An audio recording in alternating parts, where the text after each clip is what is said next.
Ana como persona es un, un ser muy interesante. Es una persona dinámica, activa, libre, creativa, original y única. Yo creo que si yo pudiera definir a Ana en un solo concepto, como mamá, como socia, como persona pública, es una persona fuera de serie. ¿Cómo es trabajar con Ana Fusoni? Bueno, es una experiencia muy enriquecedora, es compartir con ella la vida, porque en realidad es la vida, no nada más el trabajo. Es una experiencia muy grata, muy enriquecedora, el conocer sus historias a lo largo, no solo de la moda, ¿no? Sino todo lo que ha pasado en general. Es una experiencia pues, muy grata.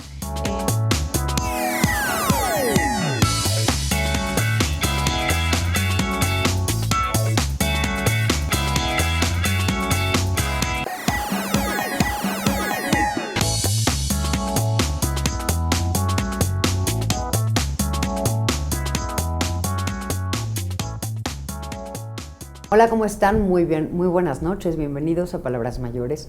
Es un gusto que nos acompañen este día para nosotros, esta noche para ustedes, y estamos aquí con Ana Fusoni, la gente que está en el medio de la moda y en el ámbito, pues, que tiene que ver con diseñadores y con las nuevas tendencias y con estas pasarelas y con este mundo glamuroso, sabe perfectamente quién es, pero no todo el mundo estamos inmiscuidos en esos ámbitos y no todos tenemos la fortuna de ver ese tipo de mundo que a veces nos parece mágico.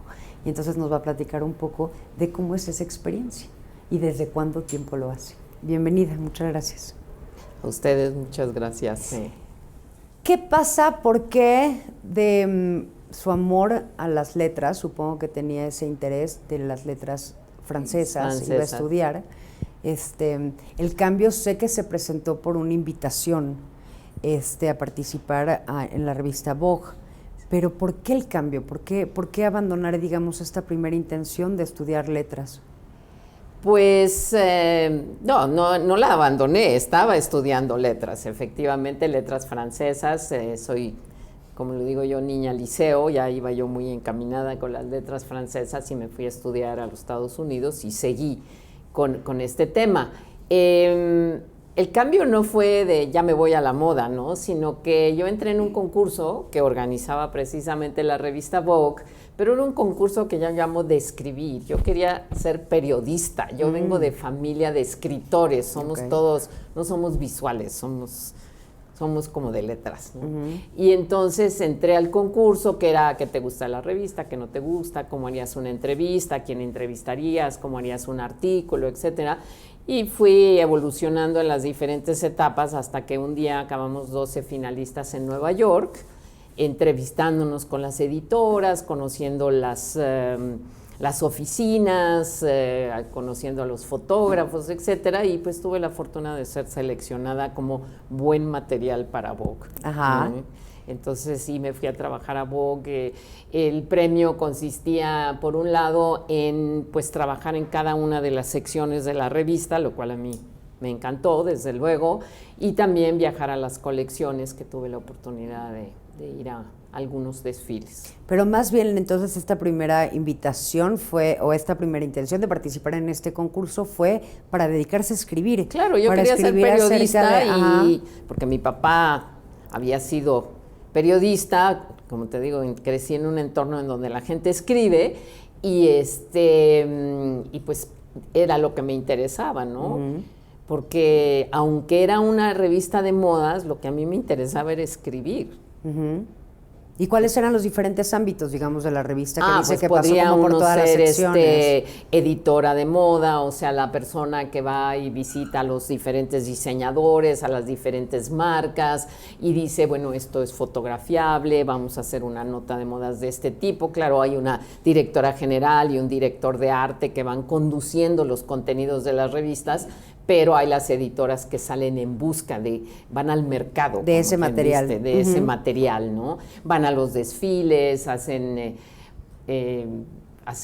pues reseñas de los desfiles. Todo ha cambiado muchísimo, porque esa era una revista en los 60s, que era una revista impresa de alto prestigio, con unas editoras que eran bueno, verdaderamente como unos monstruos sagrados. Bueno, hoy Anna Wintour, que es la actual editora de Vogue, sigue siendo un monstruo sagrado, pero no había como embone entre lo que es el real mundo de la moda y las editoras. Ellas dictaban y los otros se hincaban. ¿Qué fue lo que le enamoró de este mundo de la moda que más bien la absorbió de manera que se dedicara más a la moda que a las escribir? letras? Bueno, obviamente la experiencia de vivir en Nueva York fue fantástica. Sin embargo, por razones cuando son los movimientos del 68 y son las Olimpiadas y todo este tipo de cosas, regreso a México y entro en contacto con un personaje que realmente es maravilloso, que era Charles Kobeck, un mercadólogo, cuando todavía no existía la palabra de merca ni nada así, que había contratado el señor Balleres de Palacio de Hierro para darle a Palacio de Hierro lo que hoy tiene, ¿no? Este look de hipermoda, de hiperlujo. Nada más le tomó 40 o 50 años llegar a eso, ¿no? Y como él había trabajado en Vogue, pues las del Vogue me recomiendan con él y yo entro a trabajar a Palacio de Hierro y a Terán Publicidad, pero siempre como copy, como redactora, dentro del ámbito de la moda. Entonces me seguí por ahí, después fui directora de Claudia, que era una revista de moda donde también había otro personaje que era el Dr. De Angeli, porque uno debe de tener mentores y tiene que reconocer a los mentores, claro, ¿no? Uno te enseña de mercadotecnia, de publicidad, de cómo deben presentarse las cosas, otro te enseña a escribir, aunque creas que vienes de la vida ya sabiéndolo todo, no es cierto, son tus mentores los que te hacen importante. Y eso es continuamente, eso es hasta el día de hoy. Sí. Y entonces, ¿cómo tiene uno, porque digamos que desde que empezó en esa revista y escribir, pues ya tenía que tener un ojo muy, muy listo y muy educado de alguna manera para hacer esos comentarios escritos? Sí, yo creo que pues en parte es tu trasfondo cultural. Es algo que los diseñadores hoy no entienden, creen que por hacer un dibujo bonito con eso ya basta, y si no eres culto, pues no puedes ser diseñador, ¿no? Entonces traes un trasfondo cultural que es algo que viene de tu casa, de cómo te fuiste educando, y pues una vez que entras en un ámbito o en el otro, vas adquiriendo esa capacidad de análisis, ¿no? ¿Qué ha pasado en todo este mundo de la moda con respecto a México? Porque hay países, sin lugar a duda, que siempre han sido representativos y máximos expositores de la moda mundial, y donde se hacen los grandes desfiles, de donde provienen las grandes marcas. ¿Y qué pasa con México? Bueno, México es un país muy joven, ¿no? Los franceses llevan 250 años haciendo moda como tal, ¿no?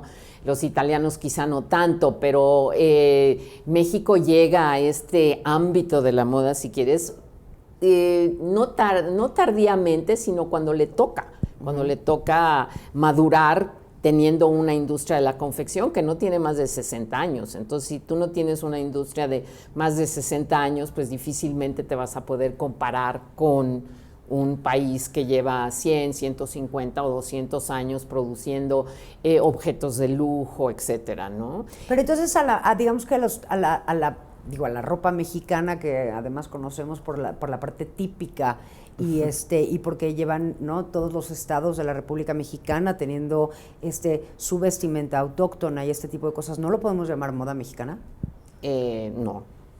¿Por la qué? moda no tiene nacionalidad, Ok. de eso tenemos que estar ciertos, ¿no? La moda es un fenómeno internacional y tenemos diseñadores que van dentro de diferentes corrientes. Ajá. Algunos se inspiran en lo típico, en lo indígena. No me gusta tanto la palabra folclórico porque me hace pensar en el ballet de Amalia Hernández, ¿no? Ok. Pero son dos ámbitos diferentes. O sea, un traje de china poblana no es moda. Es una representación de una tradición muy hermosa, desde luego, pero no la puedes calificar como moda. Entonces, ¿cuál sería la descripción de moda? ¿Qué es moda? Pues lo que va evolucionando temporada tras temporada para satisfacer una serie de deseos de gente que se quiere ver bien. Tenemos la industria de la confección, Ajá. que son las marcas mexicanas que todas gozan de muy buena salud, a pesar de la llegada del fast fashion y de Zara y del Forever 21 y todo eso. Sigue habiendo marcas mexicanas que están muy bien. Pero esa es la manufactura. Sí, pero Ok. esa es una parte de la industria de la moda, Ajá. ¿no? La manufactura. Y luego está la otra parte que es el diseñador de moda o el diseño de moda, ¿no? Que pues durante muchísimos años en México había muy pocos diseñadores porque no había realmente un interés por parte de un consumidor, de una franja de consumidores muy amplia por un diseñador. La moda más accesible sucede cuando llega Zara a México. ¿La moda más accesible es la que podemos comprar? La que podemos ¿O la que nos comprar. queda? Las dos cosas. Ok. Las dos cosas, ¿no? O sea, llegó Zara, yo siempre digo, llegó mi tío Don Amancio y nos dijo, en México, chicos, no se preocupen, se pueden poner a la moda por 800 pesos. Ok. Y eso le abre un panorama a la posibilidad de consumo de moda mexicana, ¿no? Empieza a haber más personas que están estudiando diseño de moda y de repente tienes un panorama de lo más generoso en cuanto a diseño de moda, en cuanto a diseñadores y en cuanto a consumidores potenciales de moda. Claro, esto es un tránsito de 30 años, no creas que pasó Que ha ayer sido de la o noche a antier. la mañana. No, no, no. Hay diseñadores, ahora nuestra camada de jóvenes diseñadores ya tienen 50 años, ¿no? Pero ya están posicionados, tienen su clientela, ya son emprendedores de Y ha moda, sido empresarias todo de moda. un camino. Sí. Ahora, los nuevos que llegan, porque siempre están llegando nuevos diseñadores al ámbito de la moda, vienen con una serie de ventajas que los otros no tenían. Sí, pero los otros tuvieron que empezar de cero. De por cero, decirlo y así. aquí ya traen, bueno, obviamente un interés por parte del consumidor potencial, por parte de las revistas, y tienen la enorme herramienta de las redes sociales. Vamos a hacer una pequeñísima pausa, pero cuando regresemos me dice qué opina de esto de la moda lo que te acomoda, porque Sí, claro. pues uno además quiere estar a la moda, pero a lo mejor no nos acomoda, o a lo mejor no nos interesa estar a la moda, pero de alguna manera estamos inmiscuidos ahí, o la gente nos señala, o no sé, vamos a una pausa y regresamos.